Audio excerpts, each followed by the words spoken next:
Olá, boa tarde, seja bem-vinda e bem-vindo ao Brasil das Gerais. Nesta Semana da Mulher, vamos aprofundar no conhecimento milenar, passado de geração para geração, as plantas medicinais, que são o assunto da nossa conversa de hoje, que começa agora.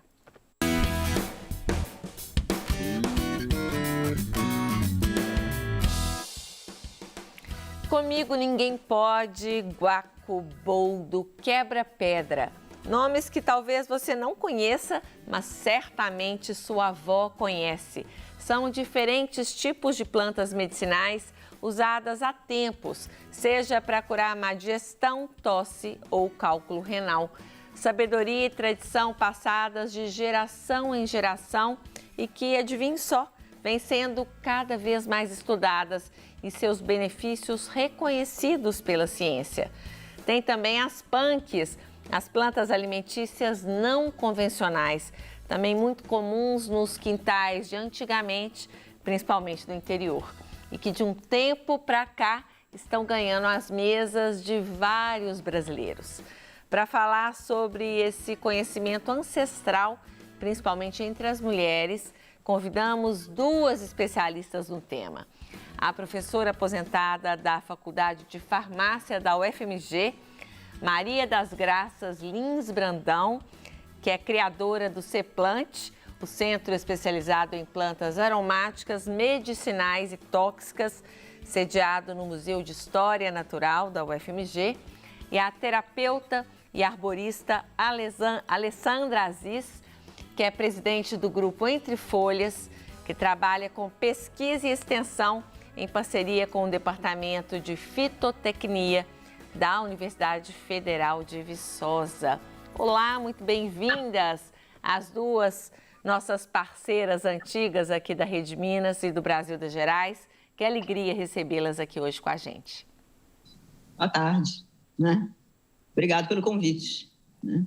Boa tarde, Alessandra. Boa tarde, Patrícia. Boa tarde, Maria das Graças, né?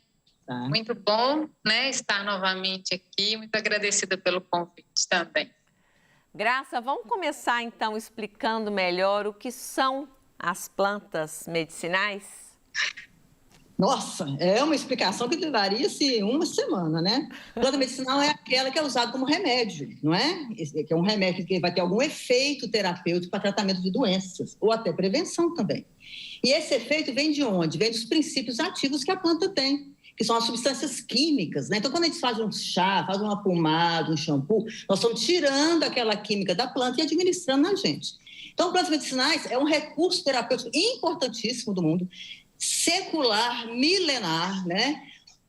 Para ser usado corretamente, o ideal é o quê? Que sejam aquelas plantas, né, que tenha a comprovação científica, e na hora que a gente vai para o laboratório e testa a planta e funciona, isso é maravilhoso, porque mostra que realmente aquilo ali tem valor e aí pode ser usado coletivamente. E a outra forma de usar corretamente as plantas é a tradicionalidade, são aquelas plantas que vieram da tradição, que você chamou bem a atenção aí, né? A tradição que veio lá dos povos antigos, né? No nosso caso, a nossa tradição veio dos indígenas. E o que nós estamos fazendo com a nossa tradicionalidade? Até hoje, né? Destruindo, matando os povos indígenas, substituindo as plantas florestas por agronegócio, né? Para alimentação, Alessandra, vale esse conselho da Graça também, né? Conta pra gente aí mais sobre as punks, as plantas alimentícias não convencionais. Quais são as mais conhecidas? Sim, elas também são plantas tradicionais, né, diria que há milênios de anos também, elas estão presentes nos nossos quintais, nas hortas. Muitas vezes a gente considera-as como matos, né, mas conhecendo direitinho, sabendo identificá-las corretamente, a gente consegue trazer para a nossa alimentação, trazer novos sabores, trazer novos nutrientes, porque muitas são riquíssimas em nutrientes, né? Aqui para nós, a taioba, por exemplo, não é considerada uma punk, ela é uma hortaliça convencional já para Minas, mas se a gente falar taioba em São Paulo, quase ninguém conhece, né? Outros estados do Brasil, não. E é uma planta riquíssima em ferro, que vai estar ajudando aí a prevenir ou até mesmo tratar a anemia, muito boa para o intestino. A gente precisa saber identificar corretamente a planta antes de utilizar e saber a forma do preparo é importante, porque essas que eu citei, elas não devem ser utilizadas in natura, né, frescas, e sim a gente precisa refogar para diminuir o oxalato de cálcio, que é aquela coisa que dá aquela sensação de picância, assim, né? De algo que está apertando a garganta. Então, algumas dessas punks a gente tem que saber direitinho a forma de preparo para usar de forma segura. Uhum. Então, eu vou citar outras. A gente tem o peixinho de horta, né? Como eu falei, o caruru, a capuchinha, que além de ser uma flor comestível, ela também é considerada medicinal. É muito interessante, gente. E aonde que a gente pode, às vezes, encontrar, né? Nas feiras livres. Às vezes tem ali um feirante que trouxe uma capiçova, né? Que se você nunca experimentou, vale a pena. Busque as informações de como prepara corretamente e vale a pena introduzir as punks aí na alimentação diária. Tomando cuidado aí de não comprar gato por lebre, né? Ô Maria das Graças, vamos voltar a falar da ciência, né? Já que a senhora foi uma das criadoras aí do Ceplant, como é que se dá essa comprovação científica das plantas medicinais e seus possíveis tratamentos? Tem muita planta testada e comprovada, e isso é maravilhoso para nós, né? Maravilhoso, né? Infelizmente, as plantas mais estudadas não são as plantas brasileiras, são as plantas introduzidas, né? O pessoal acha que hortelã, capim-santo é planta brasileira. Não é, não. É dos portugueses, truceros, africanos, babosa da África. Essas plantas comuns na Europa, nos países de desenvolvimento, que valorizam os estudos com as plantas, elas têm comprovação científica que é maravilhoso, né? Agora, como que se faz isso? A gente pega a planta, né? Eu fazia isso no laboratório quando eu estava na ativa, né? Na farmácia, né? No Museu de História Natural também a gente criou lá, né? O Ceplant, né? Então, a gente tem que pegar essa planta, claro, identificar corretamente, com um botânico tem que identificar para a gente o nome científico, leva para o laboratório, desidrata aquela planta. Aí a gente tira a química da planta, que é um extrato. Um chá, por exemplo, é um extrato, é uma química de planta ali, né? Aí faz toda a parte química para identificar as moléculas que tem ali, se é saponina, alcaloide, flavonoide, tem várias classes de substâncias ativas, e na hora que você aprende essas classes, facilita demais na hora de usar, né, para você saber o efeito daquelas plantas, né? Então faz as classes da substância ativa e depois testa in vitro, diretamente na bactéria, no vírus, né? Se foi ativo ali na célula, no in vitro, aí a gente passa para testar em animais, né? Claro, com todo o rigor possível, comitê de ética, né? Não é qualquer hora que você pode usar animal, não, né? E depois passa para testar em pessoas, né? Infelizmente, né, igual eu falei no começo aqui dessa fala, o Brasil não valoriza isso pela nossa riqueza. Pelo contrário, valoriza-se mais o agronegócio, né? Que vai lá substituir as plantas. Então, nós somos muito atrasados. Junto com o Ceplant, a gente tem também um banco de dados, Patrícia, um banco de dados de usos tradicionais das plantas, chama Dataplant, com M, né? Então, tudo que se falou de uso de plantas de 1950 para trás, quando os portugueses chegaram, a gente vai lá no livro, eu tenho uma biblioteca aqui, a minha biblioteca é riquíssima. Aqui, separei 2 livros, gente, da Graça, que tem parte desse banco de dados, né, Graça? Pois é, esse livro é do Frei Veloso. Frei Veloso foi um botânico do século XVIII, aqui de Tiradentes. Eu moro aqui em Tiradentes, mudei para cá para trabalhar com ele, porque aqui as plantas aqui estão pelas ruas, inclusive as punks, né? Está tudo aqui tudo é bastante preservado e é a terra dele, né? Então, esse banco de dados que está aí na internet, olha, eu já recuperei 3.500 plantas nativas que têm uso tradicional, 3.500. Você pergunta para as pessoas, quantas plantas brasileiras você conhece? Se o cara fala 5, guaraná, açaí, né? Você tem que soltar foguete. Por quê? Né? Então, a nossa parte da tradicionalidade... É muito conhecimento. Gente, no próximo bloco eu quero me aprofundar nessa questão aí da ancestralidade, né? E saber como essa tradição aí é passada, principalmente entre as mulheres. Mas antes disso, Alessandra, queria saber como é que você também se apaixonou aí por essa área, passou a estudar, inclusive criou o projeto Entre Folhas, né, com o pessoal da Universidade de Viçosa. E como é que você trouxe esse universo aí para as novas gerações também como professora? Sim. Antes de eu me formar no curso que eu fazia na universidade, era o curso de Economia Doméstica, um curso também muito de extensão rural, né, muito voltado para as comunidades. Eu fiz um estágio com plantas medicinais na ONG, Grupo Entre Folhas, né, que já tem mais de 30 anos de ONG.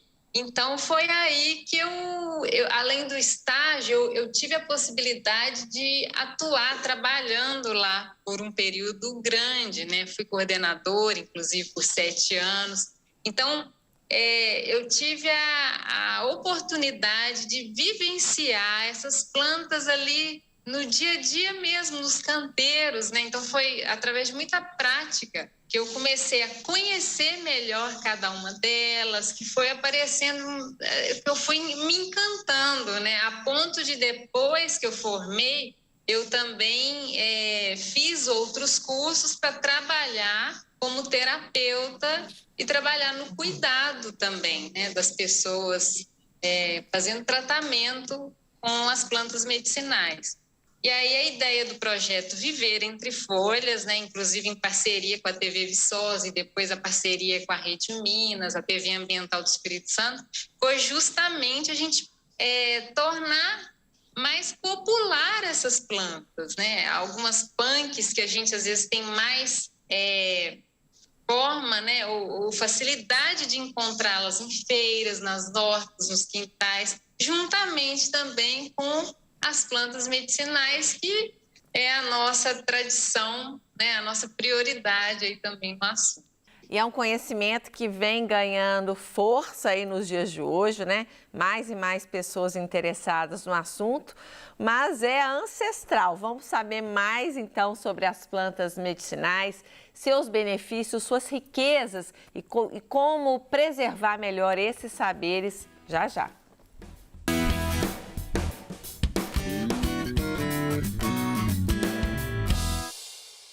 Muita gente, durante a pandemia, vem buscando mais qualidade de vida e as plantas medicinais e as punks, as plantas alimentícias não convencionais, ganharam força.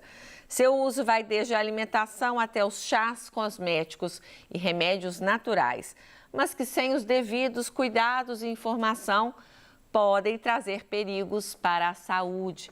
E a gente segue conversando sobre o tema com a Maria das Graças Lins Brandão, professora aposentada da Faculdade de Farmácia da UFMG, e a Alessandra Aziz, terapeuta e arborista. Graça, como que esse conhecimento ancestral sobre plantas medicinais é passado de geração para geração e por que isso se dá mais comum entre as mulheres? Bom, eu não sei se são as mulheres. As mulheres, elas entram nesse contexto aí porque é a que cuida da família, né? São as que cuidam dos filhos, né? Mas esse conhecimento todo, os homens são muito importantes também, porque no Brasil, por exemplo, os raizeiros que tinham antigamente, eles que iam coletar as plantas do mato, né? No caso das plantas brasileiras, que é a minha grande preocupação, né? Que a gente tem que preservar o nosso conhecimento, né? A própria Organização Mundial da Saúde fala que as plantas ameríndias têm que ser valorizadas e estudadas, né? E a gente está aqui, continua, desde que o Brasil caiu primeiro, continuamos destruindo tudo, né? Então, os homens também têm participação importante. Agora, claro que as mulheres, né? A questão das plantas das hortas, os capim-santos, hortelãs, que são plantas que não são brasileiras, mas são super importantes para nós. O Brasil é uma bênção, né, Patrícia, né, Alessandra? Porque aqui, além de a gente ter a nossa riqueza, igual eu falei para vocês, que só de plantas úteis nós temos 3.500, né? São 35 mil espécies que o Brasil tem. Além de ter toda essa riqueza, nós temos as plantas também que foram introduzidas, que nascem aqui, que são maravilhosas para nós. Então, esse conhecimento foi sendo repassado, né? Tem toda uma tradicionalidade importantíssima de ser valorizado. Por exemplo, chá verde. Chá verde, o pessoal vai no mercado e compra umas folhas verdes lá, achando que é. Não é, não. Pode ser até a planta, mas não é. O chá verde, Patrícia, para você ter uma ideia, não sei se vai dar para mostrar direito, né? Isso aqui é o chá verde verdadeiro. É difícil, né? Esses grãozinhos. Sobe um pouquinho a mão aí. Os grãozinhos? Ele é marrom. São os grãozinhos. Por quê? Porque isso aqui, o pessoal da Ásia, milenarmente, desenvolveu isso. Ele escolhe a planta, fermenta, faz um monte de processo e milenarmente. Agora, no Brasil, o cara planta chá verde e vai lá. Não é a mesma coisa. Não vai ter os princípios ativos. Mesma coisa o Guaraná é nosso, nativo, mas tem a tradicionalidade, que é lá dos índios da Amazônia, dos Maués, né? Aqui a gente usa o Guaraná, o pozinho, né? Isso aqui não é da tradição, não. Da tradição é o bastão, né? É esse bastão aqui, ó. Olha Os índios só. fazem. Então, a gente já conhece poucas plantas, menos ainda da tradição das nossas plantas. Os indígenas estão aqui há 15 mil anos. Os arqueólogos mostram, né? Os portugueses começaram a notar com 500 anos, quando eles chegaram. Mas tem 15 mil anos. Quer dizer, a nossa medicina tradicional é tão antiga quanto a chinesa. Alessandra, preservar esse saber é fundamental, né? Como a Graça bem disse. Como que isso pode ser feito? Eu acho que exatamente a gente repassando esse conhecimento, né, de forma segura, de forma eficaz, para as pessoas que têm interesse em aprendê-lo. Isso a gente vê muito nos cursos que a gente oferece, outros cursos que eu mesma já fiz, né, outros professores, instrutores que passam esse conhecimento. Então, é uma forma da gente estar preservando. Eu acredito muito que é dessa forma mesmo, né? A gente conhecendo de forma segura e eficaz para ir também utilizando, para ir poder repassar para a nossa família. E isso vai cada vez mais prolongando, né? Cada vez mais vai melhorando, né? De todas as formas. De geração para geração, né? E você está falando aí dessa questão familiar. A gente recebeu um depoimento que eu queria chamar agora, gente, de uma raizeira maravilhosa, que é também parceira aqui antiga da Rede Minas, que se chama Isabel Cupertino. Ela mandou, então, uma participação para a gente, contando sobre como que essa tradição foi passada de geração para geração entre as mulheres da sua família. Vamos ver. Eu sou Isabel Góes Cupertino, sou matriarca do Centro Espírita Pai Joaquim da Praia Vermelha. Aprendi a me cuidar e a cuidar dos outros com as plantas do sagrado. Hoje eu ensino aos mais novos a se cuidar e perpetuar a nossa história, a nossa cultura, que é se cuidar com as plantas do sagrado. Onde passo, eu semeio também este saber, que é cultivar as plantas do sagrado, criar canteiros nas áreas verdes de Belo Horizonte. Viva a Umbanda, viva a nossa cultura, viva a nossa ancestralidade. Obrigada, Isabel, pela participação aqui no programa e parabéns por esse trabalho tão bonito que vocês fazem. Isabel é amiga da Graça, né, Graça? Sim, amiga de longa data, já fizemos vários trabalhos juntos. Inclusive, nós tínhamos um encontro das raizeiras, né? Todos os anos a gente fazia isso, né? Uma pessoa maravilhosa, a Isabel, de um conhecimento enorme, raríssimas pessoas como ela, que veio realmente, né, aprendeu com a mãe, com a avó, com a tia. São raras essas pessoas hoje, né? E ela mantém a tradição, né, do uso das plantas e ensina para todo mundo também, né? Agora, posso ter um segundinho só para mostrar? Claro. Nós estamos falando de continuidade, da importância de manter a tradição, né, que é que a Isabel, a Alessandra faz. Nós temos um trabalho nas escolas, né? Aqui em Tiradentes mesmo, nós temos um trabalho. Nós criamos essas caixinhas aqui, ó. Levanta um pouquinho, levanta um pouquinho. Aí. Na verdade, é um laboratóriozinho que nós damos para as escolas, para a professora de ciência, ensinar os meninos, no laboratóriozinho, a fazer o teste e ver se tem o princípio ativo. Aí fica azul, fica verde. Por quê?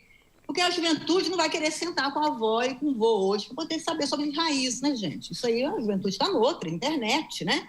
Mas quando você coloca o laboratório no meio, aí os meninos gostam. Não gosta, entendeu? Porque todo mundo gosta de vidrinho, né? De aula de ciências, não é isso? Maravilhoso. Então, né, Alessandra? Para vocês que estão aí no interior, é mais fácil trabalhar essas riquezas com as crianças? Porque a gente tem uma oficina que a gente oferece para as crianças e grupos escolares, e a gente leva as crianças para os canteiros. Então, eles...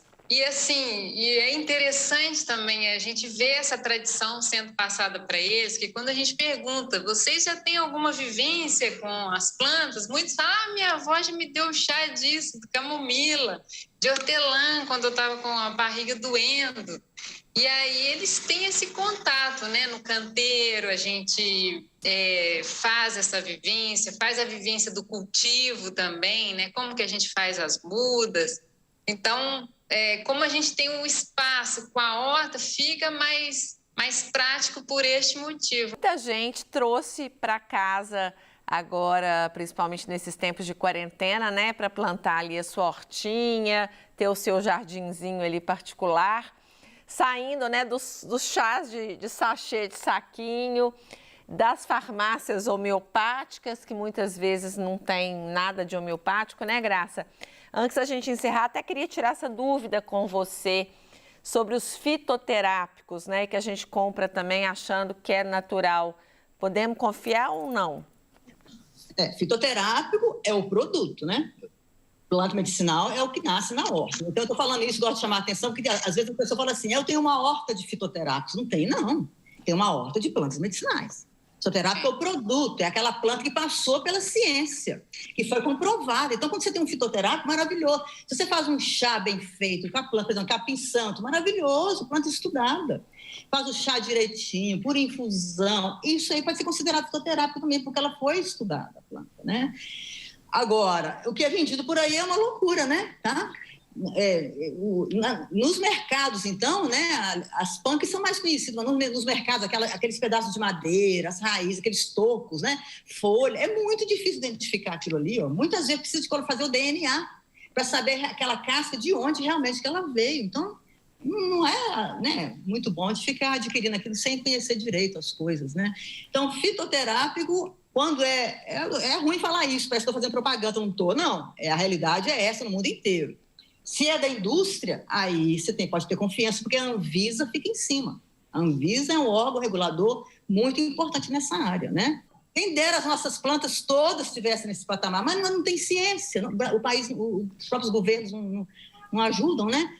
Ô, gente, infelizmente estamos chegando também ao final do programa. Queria que vocês deixassem uma mensagem final, pode ser? Para quem está nos assistindo. Alessandra, o que você falaria aí?